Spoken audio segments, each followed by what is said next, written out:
36 சங்கீதம் 7 வசனம். தேவனே தேவனே உம்முடைய கிருபை உம்முடைய கிருபை எவ்வளவு அருமையானது. என்னங்க? எவ்வளவு அருமையானது. அதனால் மனுபுத்திரர் உமது செட்டைகளின் நிழலிலே உமது செட்டைகளின் நிழலிலே வந்து அடைகிறார்கள். இந்த சங்கீதக்காரன் சொல்றான், தேவனே உம்முடைய கிருபை எவ்வளவு அருமையானது.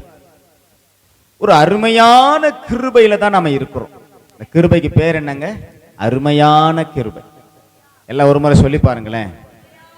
ஆமா, அந்த கிருபைய அருமையா பார்க்கணும்.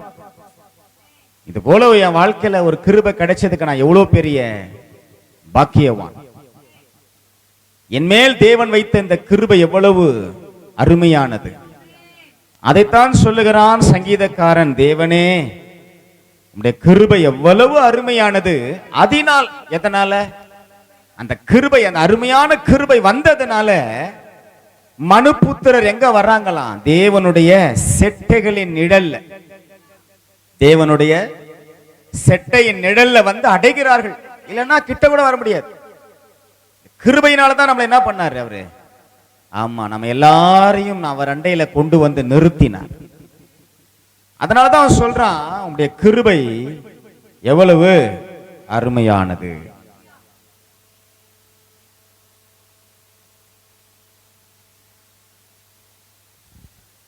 அந்த கிருபையை நாம் உணரும் பொழுது நம்முடைய வாழ்க்கை மிகவும் ஆசீர்வாதமாக இருக்கும்.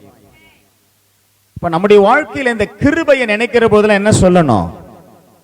என் வாழ்க்கையில் எனக்கு தேவன் கொடுத்த ஒரு அருமையான கிருபை. எப்படிப்பட்ட கிருபை?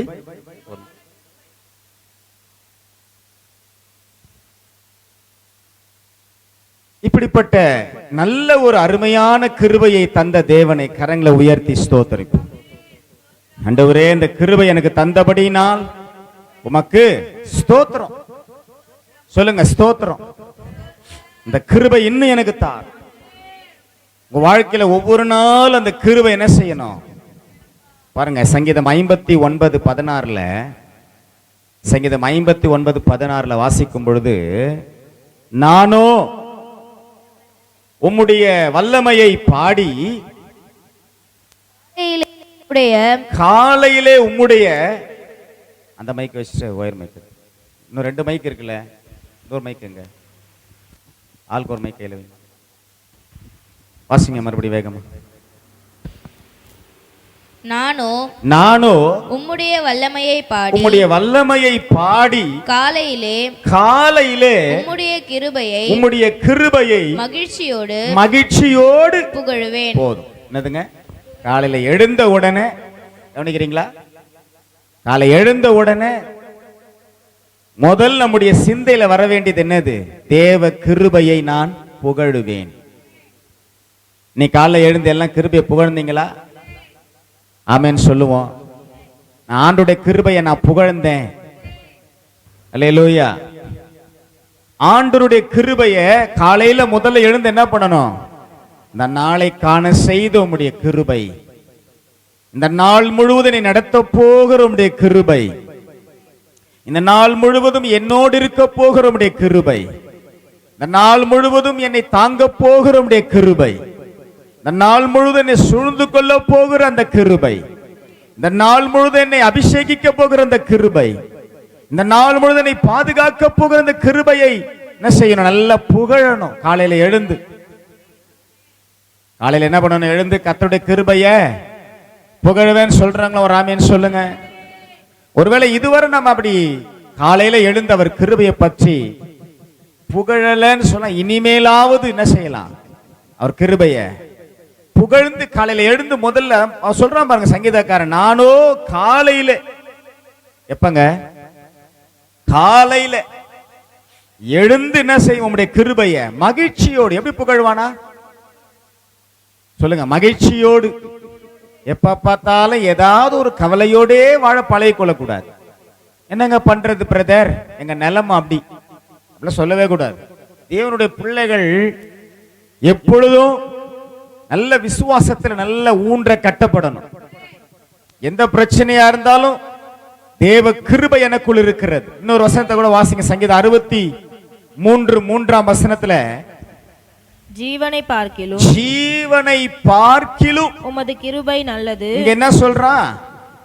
கிருபை நல்லதுன்ற. எல்லாம் சொல்லுங்க, கிருபை நல்லது, கிருபை நல்லதுன்றான். கிருபையை புகழுவேன், கிருபை அருமையானது. அல்லேலூயா. இந்த கிருபையினாலதான் ஆண்டவர் நம்ம எல்லாரையும் நேசித்தார், அவரோடு சேர்த்து கொண்டார். என்ன சொல்றான்? என் ஜீவனை பார்க்கிலும் உமது கிருபை நல்லது ஆண்டவர் என்று சொல்றான். நம்ம சொல்றோமா? நம்ம வாழ்க்கையில சொல்லி பழகி இருக்கிறோமா? சொல்லுங்க, சொல்லுங்க. சின்ன பிள்ளைங்களாம் சொல்லுங்க. நம்ம இந்த உலகத்துல எது மேன்மை நம்மளுக்கு? வாலிப பிள்ளைங்க, உங்க வாழ்க்கையில அதை நினைங்க. சகோதரிகள் நினைங்க, சகோதரர்கள் நினைங்க. உங்க வாழ்க்கையில நீங்க போகிற எல்லா பாதைகளிலும் அந்த கிருபை நல்லதாகவே இருக்கிறது. உங்க வாழ்நாள் எல்லாம் அந்த கிருபை உங்களை நல்லதையே காண செய்கிறது. விசுவாசிக்கிறீங்களா? சொல்லுங்க. எல்லாரும் சந்தோஷமா ஆமென் சொல்லுங்க. நல்ல கரங்களை உயர்த்தி ஆமென். இந்த நல்ல கிருபையை தந்த தேவனை துதிப்பேன். ஆமென். இன்னொரு வசனத்தை கூட வாசிங்க. சங்கீதம் 86:13 பாருங்க. அங்க என்ன போட்டிருக்குது? 86ஆம் சங்கீதம் 13ஆம் வசனம். நீர் எனக்கு பாராட்டின உமது கிருபை பெரியது. என்ன சொல்றான் இங்க? நீர் எனக்கு பாராட்டின கிருபை பெரியது. அது சின்ன கிருபை கிடையாது, அது அற்பமானது கிடையாது. அது அதை போல ஒரு பெரிய ஆச்சரியம் எங்குமே கிடையாது.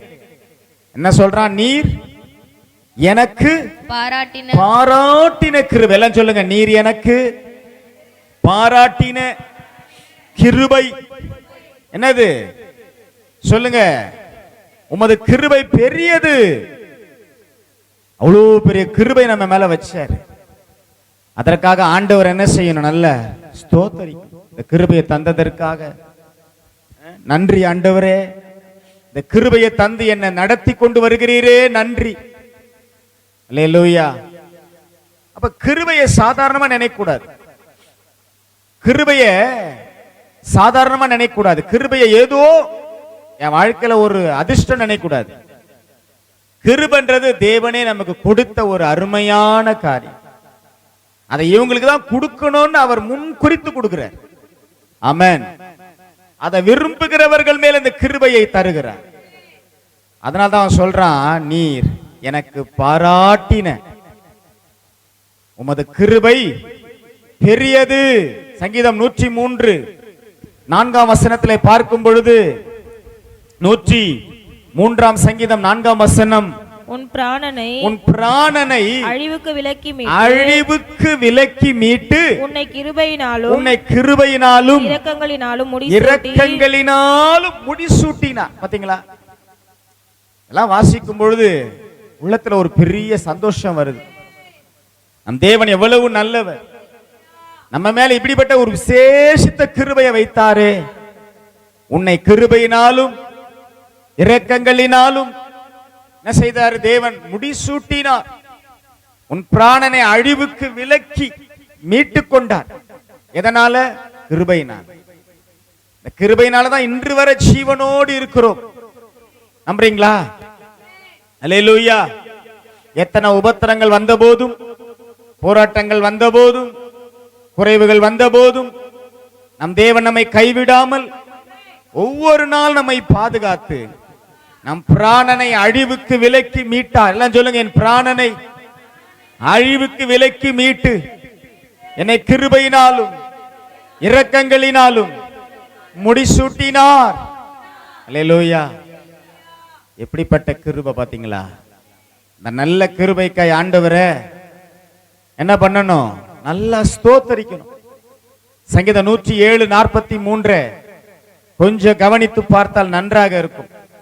சங்கீதம் 107:43. எவன் ஞானமுள்ளவனோ அவன் இவைகளை கவனிக்க கடவன். ஞானவான்கள் கர்த்தருடைய கிருபைகளை உணர்ந்து கொள்வார்கள். அப்ப உணராதவனுக்கிட்ட என்ன இல்ல, அவன் கிருபையை பரியாசம் பண்றான். கிருபைய உங்களுக்கு தெரியுமா, கிருபைய பரியாசம் பண்ற ஒரு கூட்டம் உலகத்துல இருக்கு. கிருபைய பரியாசம் பண்ற ஒரு கூட்டம் உலகத்துல இருக்கு. ஆனா அந்த கிருபையினுடைய அருமை தெரியல, கிருபையினுடைய தன்மை தெரியல, கிருபையினுடைய மேன்மை தெரியல, கிருபையினுடைய அந்த அன்பு புரியல, கிருபையினுடைய அந்த மகத்துவம் தெரியல, அந்த மேன்மை தெரியல, அந்த ஆச்சரியம் புரியல. அதனாலதான் அவன் என்ன பண்றான், கிருபை என்ன பண்றான், கிருபைய புகழ்றதுக்கு பதிலா, அதை உணர்றதுக்கு பதிலா பரியாசம் பண்றான் கிருபைய. ஆனா நம்ம அப்படி இல்லை, நம்ம கிருபைய உணர்ந்து கொள்ளணுமா. ஞானவான்கள் கர்த்தருடைய கிருபைகளை, என் மேல வைத்த அவருடைய கிருபை எவ்வளவு பெரியது, அது எவ்வளவு நல்லது, அது எவ்வளவு அருமையானது, அது புகழப்பட வேண்டியது, துதிக்கப்பட வேண்டியது. அதை கொடுத்த கர்த்தரை நான் துதிக்கணும், அதை எனக்கு தந்த தேவனை நான் நன்றியோட ஸ்தோத்தரிக்கணும். அல்லேலூயா. அதனால்தான் வேதம் சொல்லுகிறது, ஞானவான்கள், எல்லாம் சொல்லுங்க, ஞானவான்கள் கர்த்தருடைய கிருபைகளை உணர்ந்து கொள்வார்கள். நீங்க நிறைய பேர் உணராதவங்களா கிருபையை பத்தி நீங்க நிறைய பேசுறாங்க, ஆனா கிருபையை புரட்டி பேசுறாங்க. நம்மளுக்கு என்னமோ கிருபையே தெரியாத மாதிரி இப்ப அவங்க தான் புதுசா கிருபை பிரசங்கிகள் அப்படின்னு ஒரு பேரை வச்சுக்கிட்டு வந்து கிருபையை புரட்டுகிறார், கிருபையை புரட்டுகிறார். கிருபனை என்ன நம்ம இன்னைக்குதான் கத்துக்கிறோமா, இல்ல கிருபனை இன்னைக்குதான் உணர்ந்திருக்கிறோமா? இல்ல, என்றைக்கு எனக்குள் தேவன் ரட்சிப்பை வைத்தாரோ, நான் தேவனை அறிந்து கொள்ளும்படியாய் உணர்வுள்ளவன் நான் எழும்பினேனோ, முதல் நான் அறிந்து கொள்ள விரும்பினேன் தெரியுமா, அவர் கிருபையை தான். அவர் கிருபை பற்றி புரியாத நீங்களும் நானும் உலகத்துல இல்ல. இவங்க என்ன புதுசா இப்போ ஒரு கிருபை பிரசங்கிகள் அப்படின்னு எழும்பி கிருபையை மட்டும், எல்லாம் கிருபை, யார இல்லைன்னு சொல்லல. நோவா பேழைய உண்டு பண்றதுக்கு அவனுக்கு ஒரு கிருபை தேவை. அல்லேலூயா. அதனாலதான் அவனுக்கு ஆண்டவர் என்ன பண்ணாராம், கிருபை கொடுத்து பேழையை உண்டாக்க வைத்தார். கிருபை இல்லைன்னா அவனுக்கு பேழைனா என்னன்னு தெரியுமா? அந்த காலத்துல அவன் எதை கண்டா, ஒரு கொப்பேறு மரத்தால நீ ஒரு பேழை உண்டாக்குன்றாரு. என்ன புரிஞ்சிருக்கு அவனுக்கு? அவன் காலத்துல அவன் என்ன படிச்சவனா? இல்லையே, ஒரு படிப்பறிவில்லாத ஒரு காலம். ஆனால் நீ ஒரு மரத்து பேரை சொல்லி அந்த மரத்தால ஒரு பேழை உண்டாக்கு, அதுல இத்தனை தளம் இருக்கணும், அதுல என்னென்னலாம் இருக்கணும்னு சொல்றாரு. அளவு, நீளம், அகலம் எல்லாம் சொல்றாரு. இதையெல்லாம் செய்வதற்கு நோவாக்கு என்ன தேவைப்பட்டது? கிருபை. அல்லேலூயா. நோவா அந்த பேழையை தேவ கிருபை கொண்டு செய்தான். அதான் உண்மை. அல்லேலூயா. ஏதோ நோவாவுக்கு கிருபை இருந்ததுனால ஆண்டவர் அவனுக்கு பொறுப்பை கொடுத்ததா கிடையாது. ஒண்ணுமே இல்லாதவனுக்கு ஒரு கிருபையை கொடுத்து அவனை கொண்டு என்ன செய்றாரு, ஒரு பேழைய, இல்ல சொல்லுங்க, ஒரு பேழைய உண்டாக்குன்றாரு. அதற்கு அவனுக்கு என்ன தேவை? கிருபை தேவை, தேவ ஞானம் தேவை. அதை பெற்றுக்கொண்டு என்ன செய்யறான்? நீங்க கூட உங்க வாழ்க்கையில ஆண்டவர் என்ன சொல்றாரோ அதை செய்ய முடியாதபடி திணறாதீங்க. செய்ய சொன்னவர் கிருபையும் கொடுப்பார். அல்லேலூயா. ஆமென் சொல்லுங்க. உங்களை எதை செய்ய சொல்லுகிறாரோ அதை நீங்கள் ஒருவேளை அறிந்திருக்காவிட்டாலும், ஆமென், தேவன் கிருபை கொடுத்துதான் செய்ய வைப்பார். ஆமென், கிருபையை கொடுத்துதான் செய்ய வைப்பார். உதாரணமா உங்களுக்கு புதிய ஏற்பாட்டுல ஒரு ஸ்திரியை பற்றி நான் உங்களுக்கு சொல்றேன். லூக்கா எழுதின சுவிசேஷம் முதல் அதிகாரத்துல 28ஆம் வசனத்துல, மரியா தேவதூதன் வந்த உடனே முதல் அவளை எப்படி அழைக்கிறான் பாருங்க. 1:28 லூக்கா எழுதின சுவிசேஷம். அவள் இருந்த வீட்டில் தேவதூதன் பிரவேசித்து கிருபை பெற்றவளே. முதல்ல என்ன சொல்றா? எல்லாரும் சொல்லுங்க, கிருபை. மரியாளுக்கு ஒரு கிருபை தேவைப்பட்டது. கிருபை இல்லைன்னா அவள் இயேசுவை தன் கர்ப்பத்தில் சுமந்திருக்க முடியாது. சுமப்பதற்கு எந்த அருகதையும் அவளுக்கு கிடையாது. ஆனால் பிதாவினுடைய கிருபை, தேவனுடைய கிருபை, எல்லாம் சொல்லுங்க, தேவனுடைய கிருபை. அதே லூக்கா 1:30 வாசிங்க. 28 என்ன சொல்றான்? கிருபை பெற்றவளே. அடுத்து என்ன சொல்றான்? தேவதூதன் அவளை நோக்கி மரியாளே பயப்படாதே, மரியாளே பயப்படாதே, நீ தேவனிடத்தில் கிருபை பெற்றாய். ஏன் இங்க அப்படி சொல்றான் தெரியுமா? அது முந்தின வசனங்களை நீங்க வீட்டுல போய் வாசிங்க. அவள் இருதயத்தில் வைத்து இது எப்படி ஆகுமோ, எங்க போய் முடியுமோ தெரியலையே, ஒரு பயத்தோடும் ஒரு கவலையோடும் ஒரு நடுக்கத்தோடும் அவள் சிந்தித்துக் கொண்டிருக்கும் போது சொல்றான் தேவதூதன், பயப்படாத, நீ தேவனிடத்தில் கிருபை பெற்றாய். நீ தேவனிடத்தில், அந்த மரியாளுக்கு கிடைத்தது தேவ கிருபை. அதனால்தான் இயேசு மரியாளுடைய கற்பத்தில் வந்தார். 10 மாதம் அவர் ஒரு குழந்தையாக அங்க இருந்து இந்த உலகத்திற்கு வெளிப்பட்டார். இல்லைன்னா மரியாதை யாருக்கு தெரியும்? நீங்க மரியாதை தூக்கி வச்சு தலை மேல கொண்டாடுறவங்களுக்கு எல்லாம் இது தெரியாது. மரியாளுக்கு ஒரு கிருபை தேவைங்க இயேசுவை பெற்றெடுக்கிறதுக்கு. இல்லைன்னா பிறக்கும் பொழுதே மரியாதை வந்து இந்த மாதிரி ஒரு படைப்போட அவ உண்டாக்கப்படல. கிருபை வந்தது, இயேசுவை அவள் சுமந்தால் பெற்றெடுத்தார். கிருபை வந்தது, நோவா பேழையை செய்து முடித்தான். கிருபை இருந்தா நீங்க எல்லாம் செய்வீங்க. அதற்குதான் கிருபையை கேளுங்கன்றேன். செய்ய முடியாதது செய்ய முடியாது.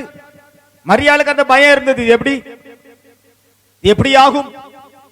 அப்ப தேவன் சொல்றான், நீ தேவனிடத்தில் கிருபை பெற்றாய். நீ செய்ய முடியாததை செய்ய வைக்கிற கிருபை. அல்லேலூயா. தேவனுடைய அளவற்ற கிருபை, அதிசயமான கிருபை. சங்கீதக்காரன் சொல்றான், அதிசயமான கிருபை விளங்க பண்ணும். அவர் கிருபையை நாம உணரணும். ஞானவான்கள் கர்த்தருடைய கிருபையை அத மரியாள் உணர்ந்து கொண்டா. இப்பதான் புரியுது அவளுக்கு, தேவ கிருபை எனக்குள்ள வந்திருக்குது. நோவா புரிந்து கொண்டா, எனக்குள் தேவ கிருபை வந்திருக்குது. அவர் கண்ணில் எனக்கு கிருபை கிடைத்தது. அதனால நான் அறியாத ஒரு காரியத்துக்குள்ள செய்ய அந்த கிருபை என்னை நடத்தும். அல்லேலூயா. நான் புரியாததை செய்ய சொன்னாலும் தேவன் அந்த கிருபை கொண்டு என்னை நடத்துவார். ஆமென். விசுவாசிக்கிறீங்களா? ஆவிக்குரிய வாழ்க்கையில உங்களுக்கு தேவையான சகலவற்றையும் தேவன் அவர் கிருபையை கொண்டே தருகிறார். விசுவாசிக்கிறீங்களா? ஒரு ஆமீன் சொல்லுங்க. அல்லேலூயா. நாம் திருப்பிக் கொள்வோம் ஏசாயா 54 அதிகாரம் 10 வசனத்துல. இது கொஞ்சம் பிரபலமான ஒரு வேத வசனம், எல்லாருக்கும் தெரியும். எல்லா கிறிஸ்தவங்களுக்கும் தெரிந்த ஒரு வேத வசனம், பிரபலமான ஒரு வேத வசனம். இது என்னது? 54 சங்கீதம் 10 வசனம். மலைகள் விலகினாலும் பர்வதங்கள் நிலை பெயர்ந்தாலும் என் கிருபை உன்னை விட்டு விலகாது. என்ன சொன்னாரு ஆண்டவரு? மலைகளை பாரு, ஒருவேளை அது விலகியே போனாலும், பர்வதங்களை பாரு, ஒருவேளை அது நிலை பெயர்ந்தாலும், எல்லாம் சொல்லுங்க, மலைகள் விலகினாலும் பர்வதங்கள் நிலை பெயர்ந்தாலும் அவர் கிருபை என்னை விட்டு விலகாது. அல்லேலூயா. அவர் கிருபை அவர் இரக்கம் மாறாது எந்தன் வாழ்விலே.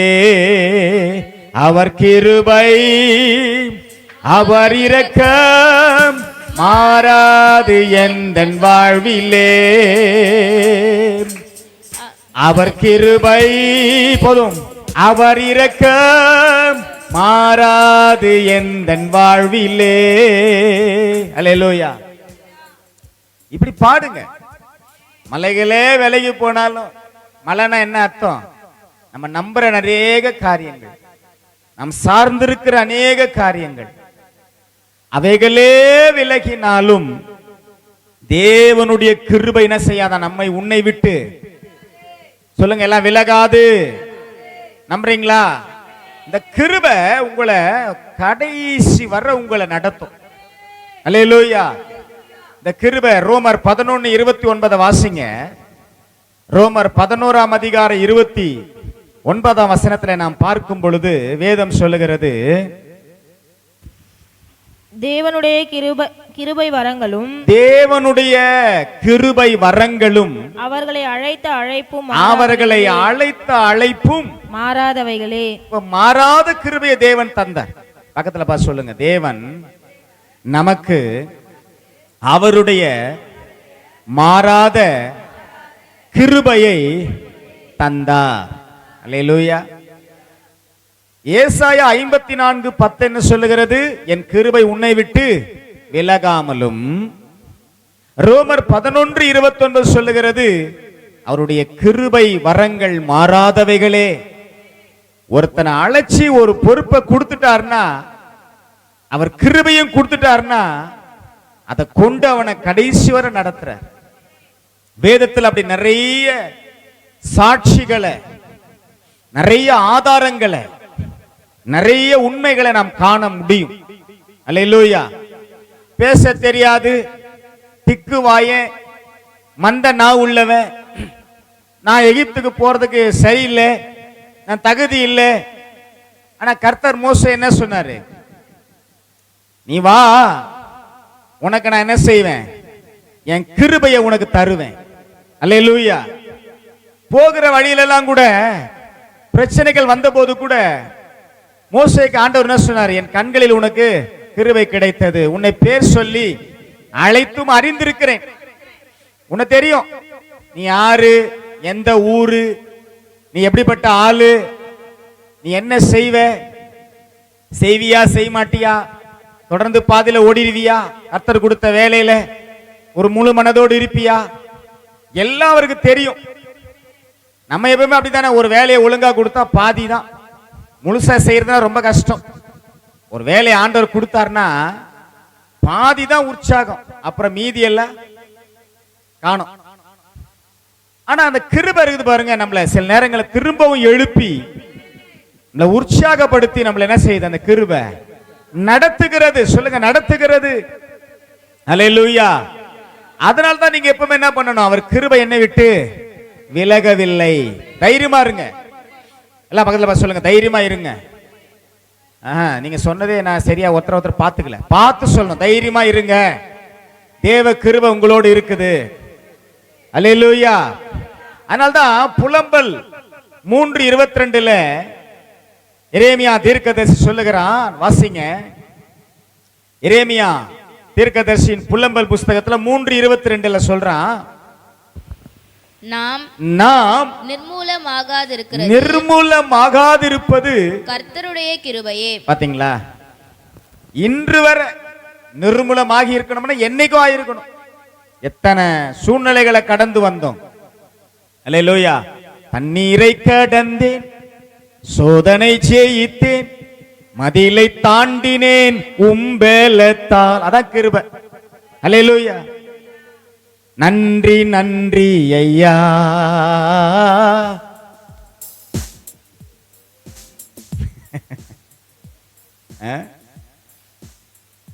நன்றி சொல்ற ஆண்டவருக்கு. ஏனென்றால் அவர் கிருபை என் மீது அளவில்லாமல் ஊற்றினார். நாம் நிர்மூலமாகாதிருப்பது அவருடைய கிருபையே. எல்லாம் சொல்லுங்க, நாம் நிர்மூலமாகாதது கர்த்தருடைய கிருபை. ஒவ்வொரு நாளும் சொல்லி பாருங்களேன். நம்ம தேவையில்லாத வார்த்தைகளை தான் நிறைய பேசி நேரத்தை வீணாக்குறோம். அதை விட இந்த வார்த்தைகளை கொஞ்சம் நல்லா பேசி ஆண்டோடைய கிருபைகளை புகழுங்க. உங்க வாயால 4 பேர் கேட்கட்டும். நீங்க பாருங்க, நான் நல்லா இருக்கிறேன்னா அது கிருபைங்கன்னு சொல்லணும். அல்லேலூயா. நான் இன்றைக்கு ஜீவனோடு இருக்கிறேன், கிருபை. எத்தனை பேர் இன்றைக்கு மருத்துவமனையில ஹாஸ்பிட்டல்ல போராடிக்கிட்டு இருக்கிறாங்க, ஏதோ ஒரு பிரச்சனைனால, போராட்டத்தினால. இல்ல, நாம எல்லாம் இன்னைக்கும் நல்ல சுகத்தோடு பலத்தோடு இருக்கிறோம். அது யாருடைய கிருபை? தேவனுடைய கிருபை. ஆமென். இதுவரை தாங்கின தேவ கிருபை. அல்லேலூயா. அவர் கிருபைகளால் நம்மை தாங்கினாராம். மலைகளே விலகட்டும்பா, பர்வதங்களே நிலை பெயரட்டும், ஆனா என் கிருபை உன்னை விட்டு விலகாது. என் கிருபை வரங்கள் மாறாது. இன்று வரை உன்னை நிர்மூலமாகாமல் காத்தது என் கிருபைதான் கர்த்தர் சொல்றார்.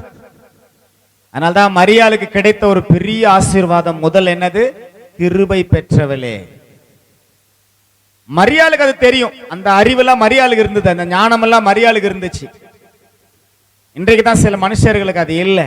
என்னமோ மரியாதை தூக்கி தலைமையில வச்சுக்கிட்டு மரியாதை போய் மரியாளே மரியாளேன்ட்டுக்கிறாங்க. மரியாளுக்கே ஒரு கிருபையை கொடுத்த தேவன் இருக்கிறார்ப்பா.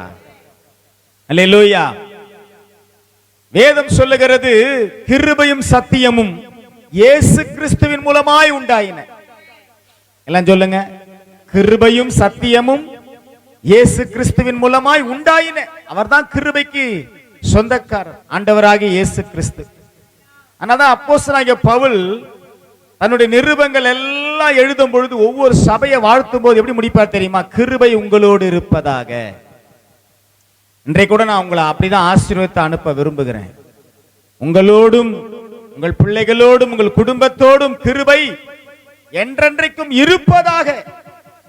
நீங்கள் எல்லாம் கிருபை பெற்றதால் ஆண்டவரை ஸ்தோத்தரிக்கிறேன். இன்றைக்கு ஒரு பெரிய கிருபை உங்கள் மேல ஆண்டவர் வச்சிருக்கிறார். அதனாலதான் எங்கேயோ நாம அலைந்து திரிந்திருந்த நம்மளை கொண்டு வந்து இன்னைக்கு அவருடைய பிள்ளைகளாக நம்மை நிரப்பி அவருடைய அபிஷேகத்தையும் ஆசீர்வாதத்தையும் கொடுத்து எந்த சூழ்நிலையில நமக்கு ஒரு நம்பிக்கையை கொடுத்து நம்மளை இன்றைக்கும் உறுதியா நிற்க வச்சார் பாருங்க. அதுதான் தேவ கிருபை. அதன் பிறகு மரியாளுக்கு புரிஞ்சிடுச்சு, இந்த கிருபையை கொண்டு நான் என்ன செய்வேன்? தேவ திட்டத்தை நான் நிறைவேற்றுவேன். கிருபை உங்க வாழ்க்கையில தேவ திட்டத்தை கொண்டு வருகிறது. தேவ திட்டம் உங்களிடத்தில் வரும் பொழுது தேவன் அதோடு கூட அவர் கிருபையை கொடுக்கிறார். மோசே இடத்துல ஒரு திட்டத்தை ஆண்டவர் கொடுத்தார். நீதான் போய் ஜனங்களை என்ன செய்யணும்?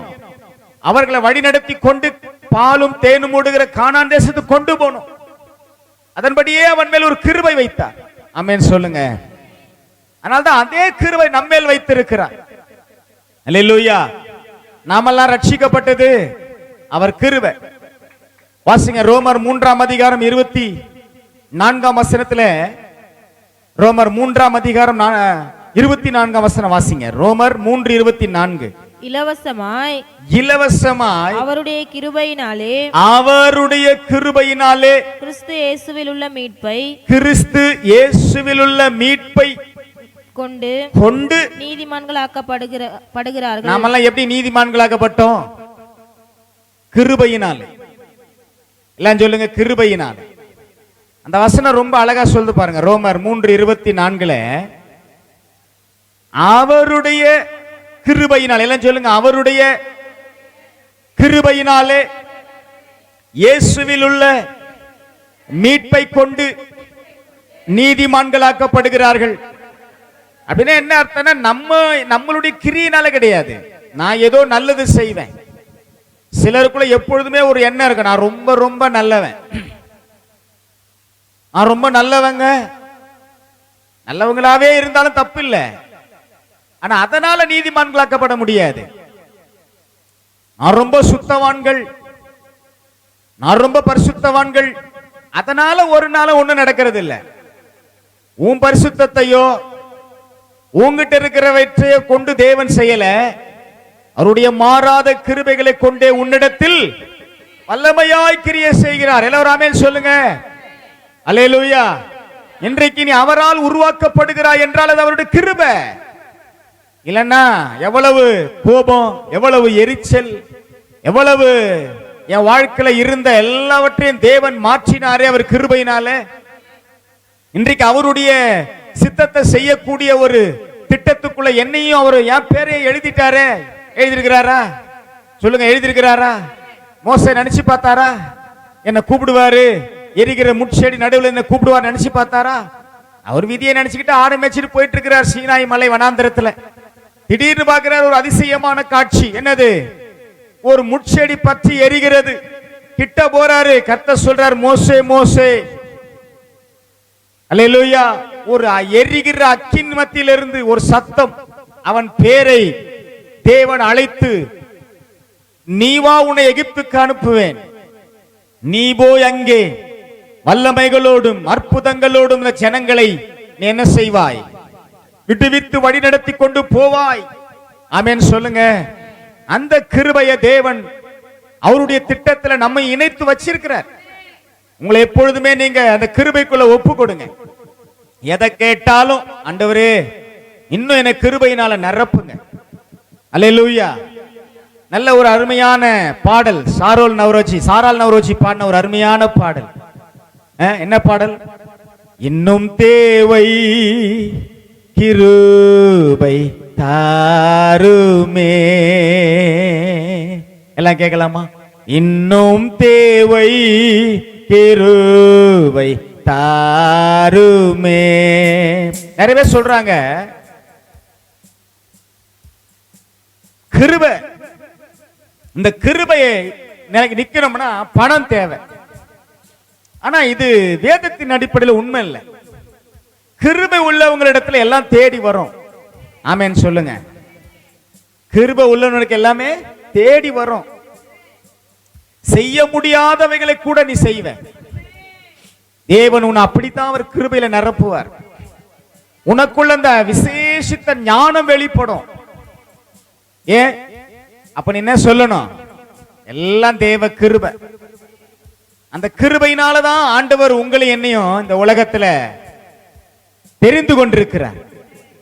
ஆமென். இன்னும் அந்த கிருபையை கேளுங்க.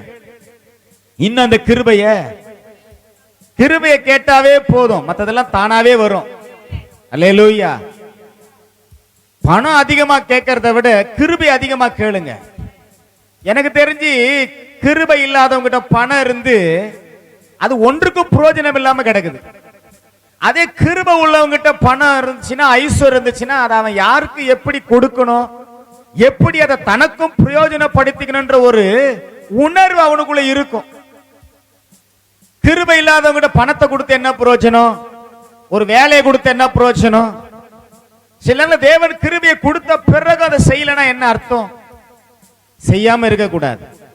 அதனால்தான் வேதம் சொல்லுகிறது, அவர்கள் கிருபையை போக்கடிக்கிறார்கள். என்ன பண்றாங்களா? கிருபையை வீணாக்குகிறார்கள். கிருபையை வீணா போட்டாச்சு. கிருபையை ஒன்றுக்கும் பிரயோஜனம் இல்லாமல் போட்டு வைத்திருக்கிறார். ஒரு மகன் தன் தாய்க்கு வெளிநாட்டில இருந்து பணத்தை அனுப்ப முடியாது. வெளிநாட்டில இருந்து எப்பவுமே டிமாண்ட் டிராப்ட்னு சொல்லி ஒரு டிடி தான் அனுப்ப முடியும். நீங்க அங்க உள்ள ஒரு வங்கியில போய் நீங்கள் இங்க இருக்கிற உங்களுடைய தாய்க்கோ தகப்பனுக்கோ மனைவிக்கோ பிள்ளைகளுக்கோ பணம் அனுப்ப வேண்டுமானால் வெளி தேசத்தில் இருக்கிறவர்கள் ஒரு வங்கி மூலமாக தான் பணம் செலுத்தி அனுப்ப வேண்டும். அங்க என்ன கொடுப்பாங்கன்னா ஒரு டிடி, ஒரு சின்ன செக் மாதிரி இருக்கும். அதை தன் தாய்க்கு அவன் அனுப்பி கொண்டிருந்தான். ஒவ்வொரு முறையும் அவன் தாய் அவனிடத்துல பணம் அனுப்பு மகனே, கஷ்டப்பட்டு கொண்டிருக்கிறேன். அந்த கடிதம் வரும், உடனே அவன் என்ன செய்வான்? பணத்தை கொண்டு வங்கியில் செலுத்தி ஒரு டிடி எடுத்து அனுப்புவான். ஒன்னும் அதை கொண்டு போய் அவருக்கு வங்கியில கொடுத்தா பணம் கிடைக்கும், அவ்வளவுதான். ஆனா அந்த அம்மாவுக்கு அது தெரியல. பையன் ஏதோ ஒரு பேப்பர் அனுப்புறான்னு சொல்லி எல்லா பக்கம் எல்லாத்தையும் செவுறு முள்ளா ஒட்டிட்டு இது மெலிந்து போய் ரொம்ப ரொம்ப மோசமான ஒரு நிலைமைக்கு போயாச்சு. தகவல் தெரிஞ்சு பையன் ஓடி வர்றாரு. பார்த்தா வீட்டுல அம்மா உயிருக்கு போராடுது. என்னமாச்சு? உனக்கு எல்லாம் தானே அனுப்பி இருந்தானே, எங்கப்பா அனுப்பினேன்? ஒவ்வொரு முறையும் ஒரு பேப்பரை தான் அனுப்பினேன், தபார் எல்லாம் ஒட்டி வச்சிருக்கிறேன். சிலருக்கு கிருபை அப்படிதான் இருக்குது.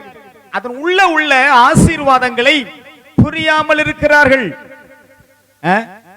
அப்புறம் தான் சொன்னா, அதுதாமா பணம், அதை கொண்டு நீ வங்கியில கொடுத்திருந்தீனா உனக்கு பணம் கிடைச்சிருக்கும். நீ அதை கொண்டு என்ன செய்திருக்கலாம்? உன்னுடைய வறுமைய, உன் கஷ்டத்தை போக்கி கொண்டிருக்கலாமே. ஆண்டவர் இந்த உலகத்துல உன்னை நல்லா வாழ வைப்பதற்கு முதலாவது கொடுக்கிறது கிருபைங்க. அந்த கிருபை நீ உணர்ந்து கொண்டா நீ ஆசீர்வாதத்தை கண்டுபிடிப்ப. உனக்கு ஆண்டவர் எப்படி ஆசீர்வாதத்தை வச்சிருக்கிறாருன்னு உனக்கு தெரியும். எல்லாம் சொல்லுங்க, கரங்களை உயர்த்தி ஒரு ஆமென் சொல்லுங்க. அல்லேலூயா. ஒரு கப்பல்ல பிரயாணம் பண்றீங்க. அந்த கப்பல் ஒரு 15 நாள் கடல்ல போய்கிட்டு இருக்கும். அந்த 15 நாளும் பிரயாணம் பண்ணுகிற செலவுல இருந்து உங்களுக்கு 3 வேளை உணவுக்கான அத்தனையும் அந்த டிக்கெட்ல இருக்கும். ஒரு முறை ஒருவர் அப்படிதான் பிரயாணம் பண்ணியிருக்காரு. இருந்த காசை போட்டு டிக்கெட் வாங்கிட்டாரு. வேற காசு அவர்கிட்ட இல்லை. அவருடைய அறையில போய் அவரு படுத்துக்கிட்டார். போய் அவரால் என்ன செய்ய முடியாது, வெளியில சாப்பிட முடியாது. ஆனா ஜனங்கள் போய் அங்க இருக்கக்கூடிய அந்த நல்ல கேப்டீரியாவில் நல்லா சாப்பிட்டுட்டு நல்ல சந்தோஷமா ரூமுக்கு திரும்ப இவர் வேடிக்கை பார்த்துட்டு இருக்கிறாரு. ஒரு நாள் 2 நாள் 3 நாள் ஆச்சுன்னு 15 நாள் தாங்க முடியாது போல இருக்கிறதே. அப்ப அவரை பார்த்து ஒருத்தர் கேட்டிருக்காரு, ஏன் நீங்க சாப்பிட வரல? ஐயா, என்னிடம் பணம் இல்லை. என்னையா சொல்லுகிறீர்? நீர் வாங்கின அந்த டிக்கெட்லயே உங்களுக்கு 3 வேளை உணவும் சேர்த்து தான் நீ பே பண்ணிருக்கிற. அதனால நீ போய் சாப்பிடலாம், எல்லா உரிமை உனக்கு இருக்கு. சில நேரம் சிலருக்கு கிருபை இப்படிதான் தெரியுது, ஒன்றும் இல்லாத மாதிரி தெரியுது. ஆனால் தேவன் அவற்றை எல்லாம் உனக்கு எல்லாவற்றையும் கொடுத்து விட்டார் கிருபையினால. அல்லேலூயா. உன்னை நீதிமானாக்கி விட்டார். ஆமென். இனி உனக்கு உலகத்துல ஒண்ணு இல்லை, நீ எண்ணி உன்னை நீயே என்ன செய்ய வேணாம், ஒன்றும் இல்லாத நிலையில உன்னை ஏற்படுத்திக்காது. எனக்கு எல்லா கிருபையும் தேவன் தந்து கொண்டிருக்கிறார். இந்த கிருபையை கொண்டு நான் வாழ்வேன், இந்த கிருபையை கொண்டு நிலைச்சிருப்பேன், இந்த கிருபையை கொண்டு நான் செயல்படுவேன், இந்த கிருபையை கொண்டு தேவனுடைய திட்டங்களை நிறைவேற்றுவேன், இந்த கிருபையை கொண்டு இந்த உலகத்துல நான் தேவனுடைய நாமத்தை உயர்த்துவேன், இந்த கிருபையை கொண்டு தேவனை புகழுவேன், இந்த கிருபையை கொண்டு நான் ஆசீர்வாதமா இருப்பேன்.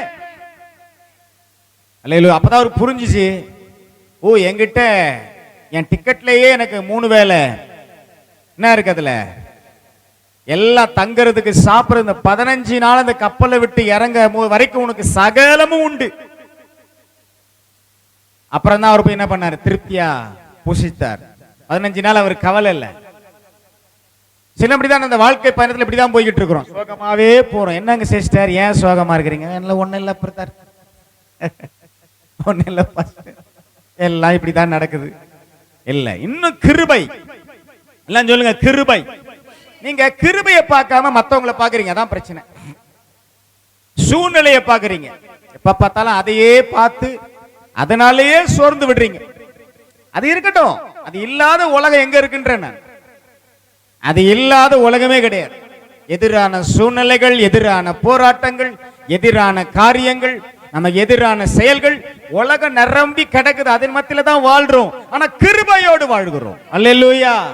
தேவ கிருபையோடு நடக்கிறோம், தேவ கிருபையில் நிற்கிறோம். சொல்லுங்க தைரியமா. அல்லேலூயா. நீ ஒரு காரியத்தை செய்ய நிர்ணயம் பண்ணினால் அது உமக்கு நிலைவரப்படும் என்று வேதம் சொல்லுகிறது. சும்மா சொல்லல, அவன் செய்வதெல்லாம் வாய்க்கும் என்று சங்கீதம் சொல்லுகிறது. அப்ப அந்த கிருபையை உணருங்க. அல்லேலூயா. ஆமென். கிருபையினாலே நாம் எல்லாரும் நீதிமான்களாக்கப்படுகிறோம், அங்கீகரிக்கப்படுகிறோம்.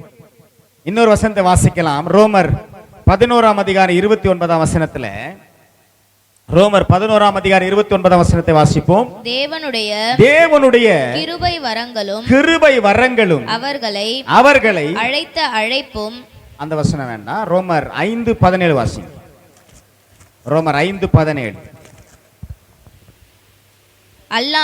அல்லாமலும் ஒருவனுடைய மீறுதலினாலே அந்த ஒருவன் மூலமாய் மரணம் ஆண்டு கொண்டிருக்க கிருபையின் பரிபூரணத்தையும் நீதியாகிய ஈவின் பரிபூரணத்தையும் பெறுகிறவர்கள் இயேசு கிறிஸ்து என்னும் ஒருவராலே ஜீவனை அடைந்து ஆளுவார்கள் என்பது அதிக நிச்சயமாமே. இந்த வசனம் சொல்லுகிற சத்தியம் என்ன? ஒருவனுடைய மீறுதல். யார் அவன்? ஆதாம். அவன் மீறினான், அதனால கிருபை இழந்தான். ஆண்டவர் கொடுத்த நல்ல தோட்டம், நல்ல ஆசீர்வாதமான வாழ்க்கை அவன் இழந்த அந்த கிருபை மீறுதல்.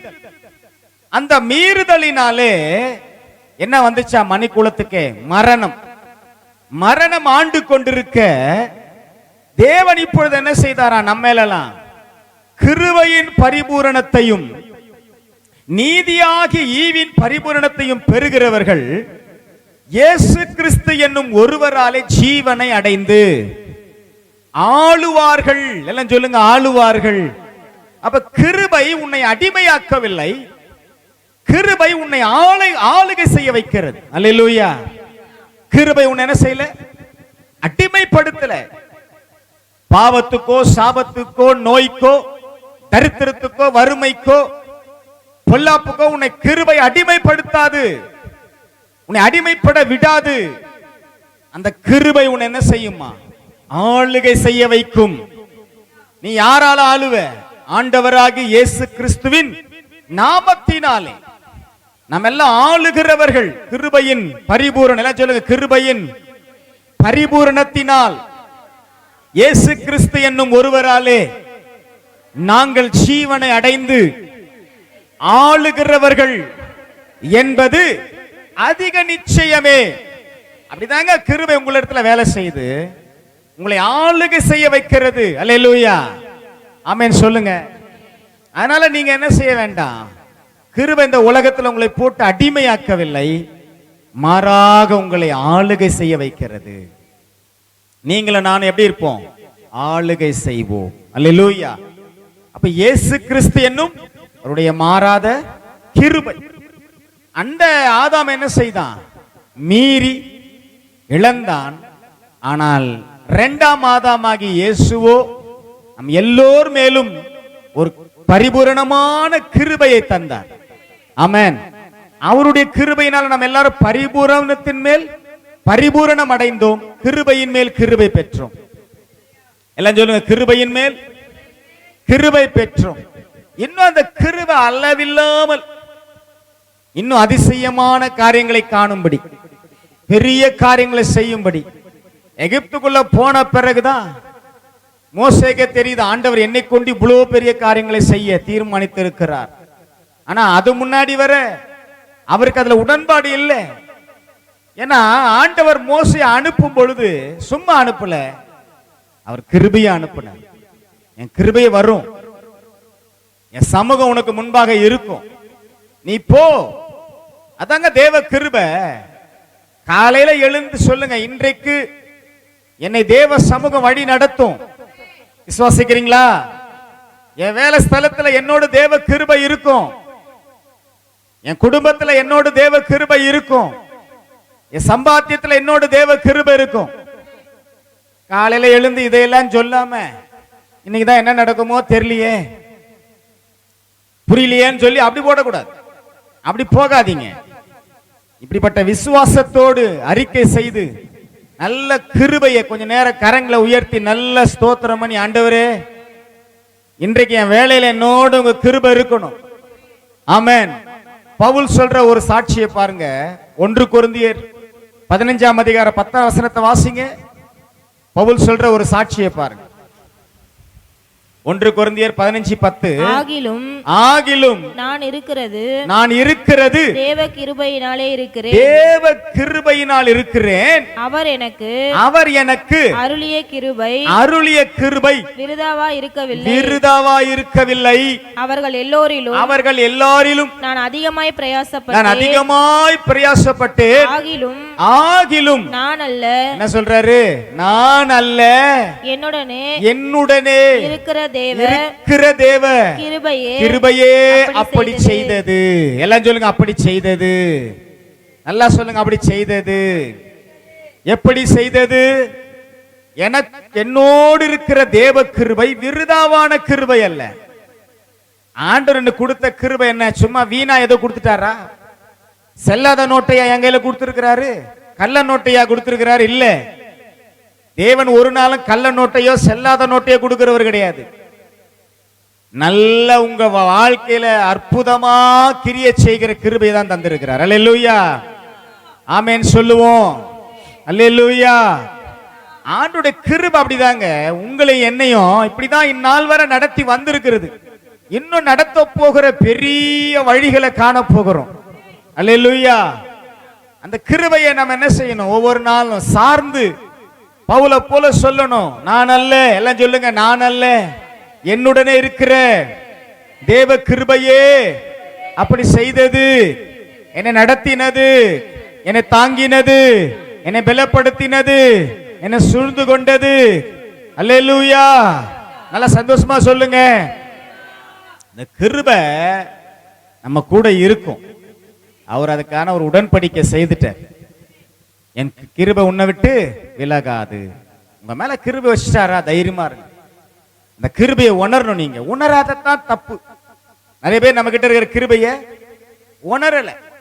ஒரு முறை என்கிட்ட ஒரு பொறுப்பை கொடுத்தார். அவர் கிட்டத்தட்ட 2 வருஷம் அவர் அந்த காரியத்தை செய்ததால் அவரால் முடியல. பிறகு என்ன கூப்பிட்டு சொன்னார். நான் வேலை செய்த அந்த கம்பெனியில அந்த மேனேஜிங் டைரக்டர், கிட்டத்தட்ட ஒரு 2 வருஷமா நான் ட்ரை பண்றேன், இந்த காரியம் என்னால் செய்ய முடியல, இதை நீ செய்து முடி, இதை செய்து முடிச்சு கொடுங்கன்னார். அப்போது அந்த பொறுப்பை நான் வாங்கும்பொழுது என்ன நினைச்சேன் தெரியுமா, நான் அல்ல, என்னோடு இருக்கிற தேவ கிருபையே அப்படி செய்யும். அல்லேலூயா. 2 வருஷத்தில் செய்ய முடியாத அந்த வேலையை 6 மாதத்துல முடிக்க தேவன் கிருபை செய்தார். அல்லேலூயா சொல்லுங்க. இது ஏன் சொல்றேன்னா, அந்த அந்த காரியத்தை செய்து முடிச்ச உடனே அவர் எனக்கு சொன்ன ஒரு வார்த்தை என்ன தெரியுமா? உன்னோட இருக்கிற தேவ கிருபை தான் அப்படி செய்தது. அல்லேலூயா. நம்ம முகத்துல ஒண்ணும் கிடையாது. அல்லேலூயா. அதன் உள்ள நுழைய கூட முடியாது. அது ஒரு கோட்டை மாதிரி. ஆனா உள்ள நுழைய தேவன் எனக்கு கிருபை செய்தார். அது கடல். அங்க யார போய் சந்திக்கிறது? சரியான ஆளை சந்திக்கிற ஒரு கிருபையை தந்தார். எனக்கு ரொம்ப ஆச்சரியமா இருக்கும். ஆண்டவரே, இவ்வளவு பெரிய கிருபை எங்க மேல வச்சிருக்கீங்களே. பெனகாஸ் என்ற ஒருவனிடத்துல எந்த திறமையும் இல்லை, அவனுக்குள்ள இருக்கிற கிருபை. நீங்கள் உங்க பேரை சொல்லி சொல்லணும். நான் என் திறமையை வச்சு நான் ஒரு நாள் இந்த உலகத்துல எதையும் சாதிக்கவே முடியாது. இருக்கலாம், எவ்வளவு திறமை வேணாலும் இருக்கலாம், பேச்சு திறமை இருக்கலாம், எவ்வளவு வேணாலும் இருக்கலாம், நல்ல திறமைகள். ஆனால் அதெல்லாம் செயல்பட வைக்கிறது கிருபை தாங்க தேவை. அல்லேலூயா. ஆமென் சொல்லுங்க. நல்ல கரங்களை உயர்த்தி அல்லேலூயா. அந்த வேலையை செய்து முடித்து அந்த தேவ கிருபை உங்களோட இருந்ததுனாலதான் அந்த காரியம் நடந்ததுன்னு சொன்ன பொழுது நான் உண்மையிலே சந்தோஷப்பட்டேன். ஏன் தெரியுமா? தேவ கிருபை. ஒண்ணும் இல்லை, அந்த மாதிரி நிறைய காரியங்கள் அதுக்கப்புறம் என்னிடத்துல கொடுக்கப்பட்டது.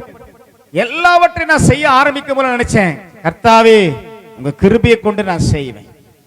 நோவா அந்த பேழையை கத்த சொன்ன பொழுது சோர்ந்து போல, உடனே அவனை கிருபை நிரப்பிச்சு. நீங்க கூட அடிக்கடி ஆண்டவர் உங்களுக்கு ஒரு காரியத்தை சொல்லும் பொழுது உடனே சோர்ந்து போகாம கிருபையை தார ஆண்டவரே. அல்லேலூயா. மரியாளுக்கு அந்த காரியம் சொல்லப்பட்ட பொழுது கொஞ்சம் திடீர்னு அவன் கொஞ்சம் சொல்லுவாங்களே அப்செட், அந்த மாதிரி ஒரு திடீர்னு நிலை குலைந்தாள். ஆனா தேவதூதன் சொன்னா, நீ கிருபை பெற்றிருக்கிறாய். கிருபை பெற்றவங்க கொஞ்சம் தடுமாறினாலும் தேவன் அந்த கிருபையினால அவங்களை மறுபடியும் என்ன செய்வாரு? நிற்க வைப்பார். சொல்லுங்க எல்லாரும், நிற்க வைப்பார். அல்லேலூயா. நான் தடுமாறும் போது அந்த கிருபை என்னை தாங்கும். ஆமென். என் கால் சறுக்குகிறது சொல்லும்போது கிருபை என்னை தாங்குகிறது. சொல்றீங்களா?